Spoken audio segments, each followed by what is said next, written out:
என்னம்மா வீடியோ எடுக்கலாமா? எடுக்கலாம். ஆன் பண்ணிட்டேன். என்ன செய்ய போறீங்கன்னு சொல்லுங்க. இன்னைக்கு வேர்க்கல்லையும் அரைக்கீரையும் போட்டு கூட்டு பண்ண போறேன். தொட்டுக்க தான் சாம்பார் வச்சிருக்கேன். இதை கூட்டு பண்ணி தொட்டுக்கலான்னுட்டு சூப்பரா இருக்கும். சரி சரி சரி. கீரையெல்லாம் அரிஞ்சு கழுவி ரெடியா வச்சுட்டாங்க. கீரை வச்சுட்டேன். இப்போ பாசி பருப்பு இதுக்கு வேக வச்சுக்குவோம். சரி. ஒரு 3 ஸ்பூனு பாசி பருப்பு,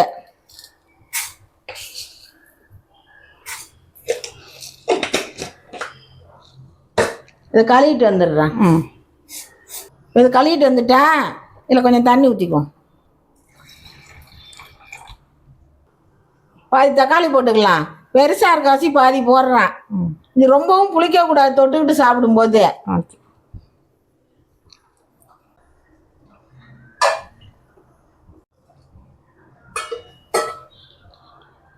இது காஞ்ச கடலை வாங்கியாந்து வச்சிருந்தேன். அதை ஊற வச்சிருக்கேன் நைட்டை. நீங்க பச்சை கடலையா ஃப்ரெஷ்ஷா கிடைச்சா கூட உரிச்சு டைரக்டா போட்டுக்கலாம் அதுலயே கூட்டுலயே. இப்போ இது நைட்டே ஊற வச்சிருக்கேன். இப்போ இதோட இது வேக வச்சுக்கலாம்.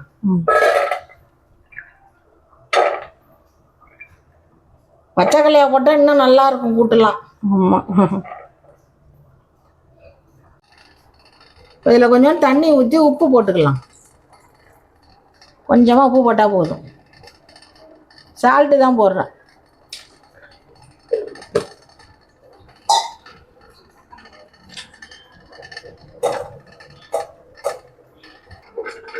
இதை மூடி வச்சுக்குவோம்.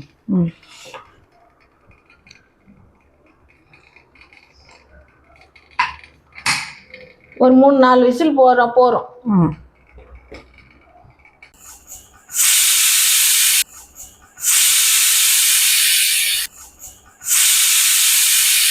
இது 3 விசில் வந்துருச்சு. இப்போ இதை இறக்கி வச்சிருவோம். இறக்கி வச்சுட்டு கீரையை வேக வச்சுக்கலாம். சரி. இதில் கொஞ்சம் தண்ணி ஊற்றி இந்த தண்ணியில் ஒரு 5 சின்ன வெங்காயம் போட்டுக்கிறேன். ஒரு 4-5 பல்லு பூண்டு, ஒரு 3 பச்சை மிளகாய். இது கொதி வரட்டும். இப்போ தண்ணி நல்லா கொதி வந்துருச்சு. இப்போ கீரையை போட்டுக்கலாம்.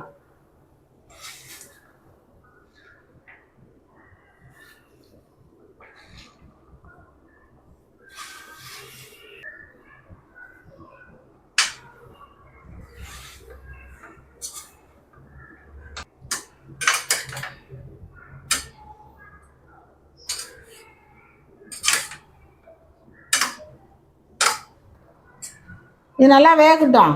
மூடி வைக்கக்கூடாது, கலர் மாறிடும் கீரை மூடி வச்சோம்னா. நல்லா வேகட்டும். இப்போ கூட்டுக்கு கொஞ்சம் குறகுறப்பா தேங்காய் அரைச்சிக்குவோம். இதில் கொஞ்சம் ஜீரகம் போட்டுக்கலாம். ஓகே. சோம்பு கொஞ்சம் போட்டுக்கலாம். கொஞ்சம் குறகுறப்பா அரைச்சிட்டு வந்தால் போதும்.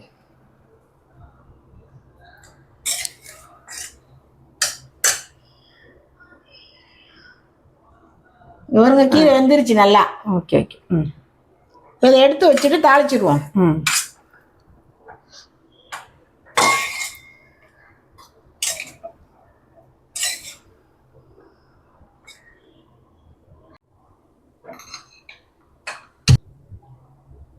எண்ணெய் ஊற்றிக்கலாம்.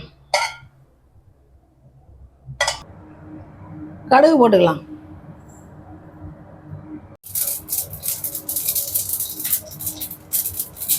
இப்போ வரமிளகா போட்டுக்கலாம்.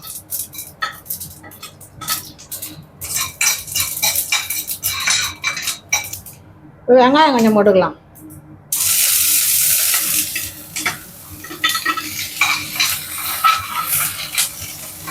இப்போ வேக வச்ச பாசி பருப்பு ஊற்றிக்கலாம்.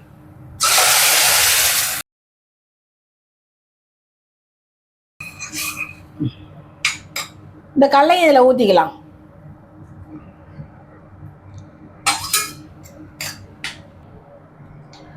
இதில் கொஞ்சம் மஞ்சள் போட்டுக்கலாம். மிளகாத்தூள் கொஞ்சமாக போட்டால் போதும்.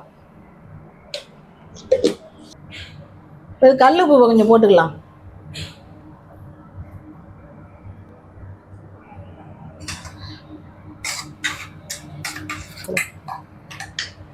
தேங்காய் ஊற்றிக்கலாம்.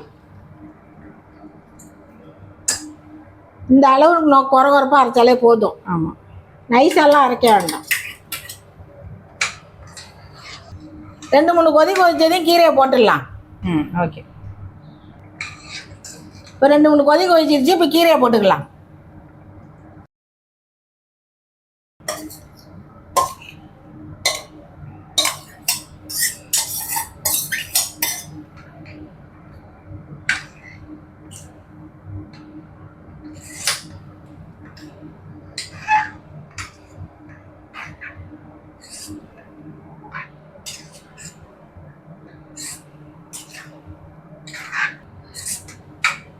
இது கொஞ்ச நேரம் கொதிக்கட்டும்.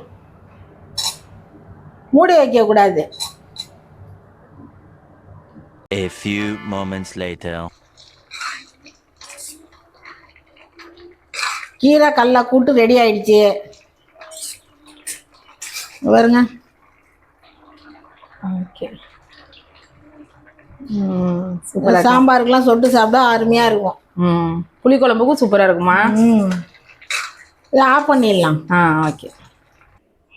ஓகேம்மா, சமையல் ரெடி ஆயிடுச்சு. கீரை கூட்டம் ரெடி. மாங்காய் முருங்கைக்காய் சாம்பார் வச்சுருக்கேன், ரசம் வச்சுருக்கேன், உருளைக்கிழங்கு தவா ஃப்ரை வச்சுருக்கேன். ஓகேம்மா, இதை விட வேற என்ன வேணும்? ஓகே, வீடியோ இதோட க்ளோஸ் பண்ணிக்கலாமா? இது மாதிரி செஞ்சு பார்த்துட்டு எப்படி இருந்துச்சுன்னு சொல்லுங்க. நல்லா இருக்கும். புளிக்குழம்புக்கு கூட நல்லா இருக்கும். பசங்களுக்கு இதை பிசைஞ்சே ஊட்டி விடலாம். இந்த கல்லையும் கீரையும் சேர்த்து சாப்பிடுவாங்க. சின்ன பசங்களாம் சாப்பிடுவாங்க, நல்லா வேக வச்ச கல்லை சாப்பிட்றத மாதிரி. பாய் சொல்லுங்க. Okay, bye bye. Okay friends, நீங்களும் இது மாதிரி வேர்க்கடலை போட்டு கீரை கூட்டு செஞ்சு பாருங்க. செம்ம டேஸ்ட்டாக இருக்கும், பசங்களுக்கு ரொம்ப பிடிக்கும். ஓகேவா? இந்த வீடியோ உங்களுக்கு பிடிச்சிருந்தனா லைக் பண்ணுங்க, ஷேர் பண்ணுங்க, சப்ஸ்கிரைப் பண்ணுங்க. பாய்.